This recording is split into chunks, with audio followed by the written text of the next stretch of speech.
Well, Adebayo Morayo is still with us. She's a researcher at Amnesty International. And just before we went on that break, I was telling you about, the report which we saw just during the break, where one of the security agents said that, when they do a good job as well, Amnesty International should be able to acknowledge some of the work and some of the improvements that they've made. Do you do that? Yes, we do. I'll give you a recent example. On the 2nd of February, before 2nd of February actually, I think on the 26th of January, there was a High Court ruling in Lagos State which held that the state government's forced eviction of over 30,000 residents and its plans to forcibly evict more people was inhuman and degrading. And we did come out with a press release saying that, a public statement saying that we welcome that. So we do that when government officials or government institutions do a good job. Secondly, in February, on the 2nd of February precisely, the residents of Mpapi, who have been in court for over 4 years and a half, I thought, won a court case against the Federal Capital Development Authority, saying that the planned forced eviction of the residents was illegal because it didn't follow due process and all of that. And we did put out a statement also on that day to say that this was a good judgment, and we're urging other judges who have such cases pending before them to toe this line.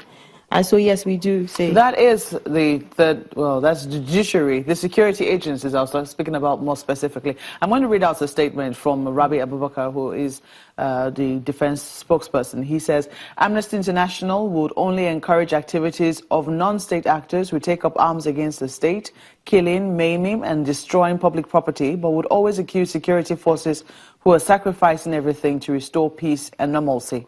That's how the military perceives the work that you do. Okay, can I just, to set the record straight, human rights obligations are obligations of the state government. They are not obligations of individuals. So when we talk about human rights violations and human rights abuses, they are by the state government, state authorities. When individuals abuse rights of individuals. Never non-state actors. When non-state actors abuse rights of other non-state actors, it's a case of abuse, and it is for the state authority to make sure that that state of abuse doesn't happen, or to correct it, or to bring to justice whoever has done that abuse. And so, for example, I'll give you an instance of the Boko Haram crisis in the Northeast.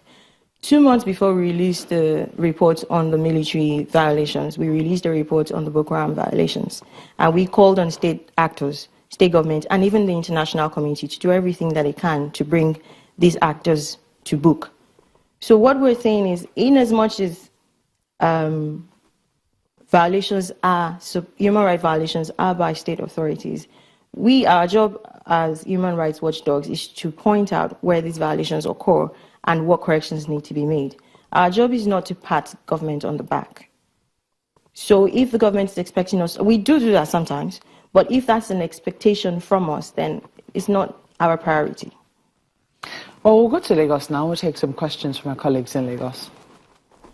I'm interested in when you talked about the insurgency in the Northeast and the level of accountability that you're expecting from the authorities, and the evidence that you have of extrajudicial killings in the Northeast, as well as the activities of Boko Haram there. You are well aware that insurgency by Boko Haram has reached an alarming state. As a matter of fact, you have other countries trying to help douse or stop those actions by Boko Haram.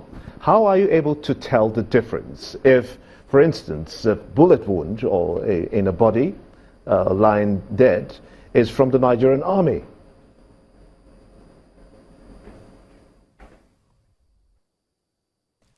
So there is, well, that's the job of forensic experts who work with us, and what we are able to do is you're able to analyze the types of weaponry you find around. For example, if a person has a bullet wound, the possibility that there are other bullets around is high. And so if you're able to get one of those bullets and you're able to analyze, you can tell from where that comes from. If it comes from ammunition that belongs to the Nigerian army, then of course you know where that came from. So it's not, my job as a researcher on the ground is to gather this evidence and to send it to our forensic experts. And forensic experts are able to analyze and able to tell the difference of what inflicted what wounds. But that's the point I'm trying to make. You see, the evidence that you have, or the investigations that you carried out, are you absolutely sure that it is the right conclusions that you have? Because the Boko Haram also killed the soldiers and take away their weapons. So like I said, we did release a report 2 months before the report on the military, and in that report we documented the violations that the Boko Haram members have committed. And in that report, I believe you will find all of this in it. And as I said earlier, as Amnesty International, before we put out reports, we are absolutely sure. And we, as an organization, put our weight behind every report that we publish. So if other institutions, organizations have alternative facts, then it's their job to come forward with it. And then a dialogue begins, and then we're able to move forward and see how we can remedy the situation. The bottom line is human rights violations occur every day, and solutions need to be found to that. With specific cases about these recent ones now, did you, Amnesty International, get a direct response or compare notes with the army about the one in Borno, for instance? And what did they say?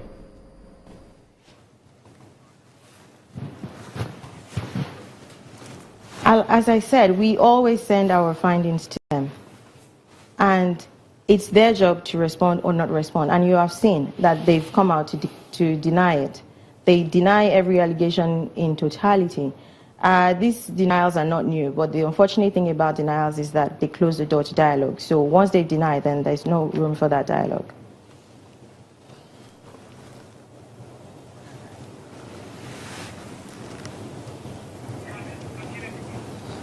Now, just looking quickly, I mean, the Nigerian military says that they also work with the National Human Rights Commission, the NHRC. Do you work with any Nigerian or any local human rights organizations? Yes, as one of the goals we have is to empower local organizations and to work in close partnership with local organizations, because oftentimes they are the ones on the ground when these things happen. So to have a thorough research, we have to partner with them, and we always do that. Do your findings always, are they always in tandem? Yes, oftentimes they are in tandem. Sometimes they're even pushing us to say beyond what we say that we can say. Because as Amnesty International, we have a very thorough quality assurance processes.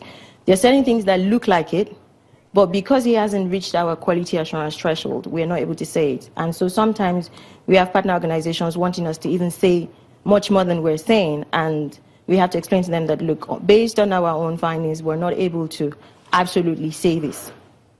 So with your findings now, what do you want the Nigerian military or the security agencies to do, the Nigerian government more specifically? I think most importantly, what the government needs to do is to withdraw the military from cases of civil disturbance. It's alarming. The military has said to us that they are currently deployed in 32 states. We find that very alarming. The police needs to be equipped, and their capacity needs to be increased to deal with cases of civil unrest. Until that happens, the continued use of military who are trained to deal with enemy combatants will always result in civilian casualties, and we don't want that to continue to happen. So, thank you. Well, Morayo Adebayo is a researcher at Amnesty International. Thank you for coming on Sunrise Daily. Thank you very much. It's my pleasure. The program will continue in just a moment. To join us again.